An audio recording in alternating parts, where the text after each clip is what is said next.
শিরোনাম: বুদ্ধিমান শিয়াল আর সুন্দরবনের বাঘ। বর্ণনাকারী: সুন্দরবনের গভীর জঙ্গলে এক ভয়ঙ্কর বাঘ বাস করত। সব প্রাণী তাকে ভয় পেত। একদিন তার দেখা হলো এক চতুর শিয়ালের সঙ্গে।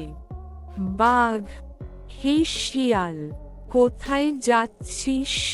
শিয়াল: প্রণাম, বাঘমশাই। আমি জঙ্গলের রাজকীয় পরিদর্শনে বেরিয়েছি।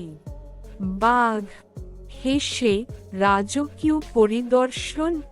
তুই আবার কে?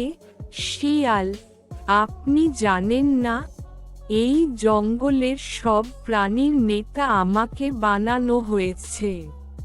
বাঘ: মিথ্যে কথা, আমি সুন্দরবনের সবচেয়ে শক্তিশালী প্রাণী। শিয়াল: শক্তিশালী তো বটেই, কিন্তু সবাই আমাকে বেশি ভয় পায়। বাঘ: প্রমাণ দিতে পারবি?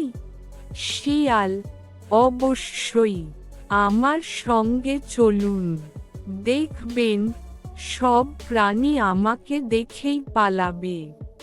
বর্ণনাকারী: বাঘ আর শিয়াল পাশাপাশি হাঁটতে লাগল। দূর থেকে হরিণ, বানর আর বুনো শূকর বাঘকে দেখে ভয়ে দৌড়ে পালিয়ে গেল। শিয়াল দেখলেন সবাই আমাকে দেখেই পালাচ্ছে। বাঘ অবাক হয়ে: সত্যি তো, কেউ দাঁড়াচ্ছে না কেন? শিয়াল: কারণ তারা জানে আমি খুব ক্ষমতাবান। বর্ণনাকারী: বাঘ বুঝতে পারল না যে প্রাণীরা আসলে তাকে দেখেই পালাচ্ছে। বাঘ: তাহলে তুই তো আমার চেয়েও বড় নেতা। শিয়াল: তা তো বটেই, তবে আমি শক্তির চেয়ে বুদ্ধিকে বেশি মূল্য দিই।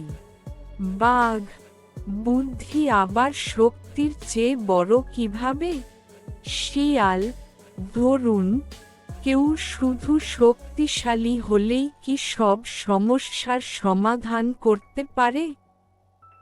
বাঘ: হয়তো না।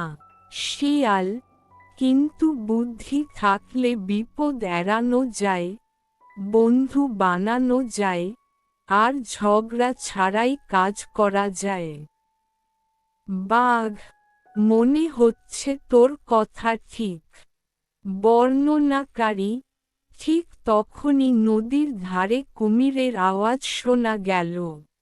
কুমির: কে ওখানে? বাঘ: আমি সুন্দরবনের বাঘ।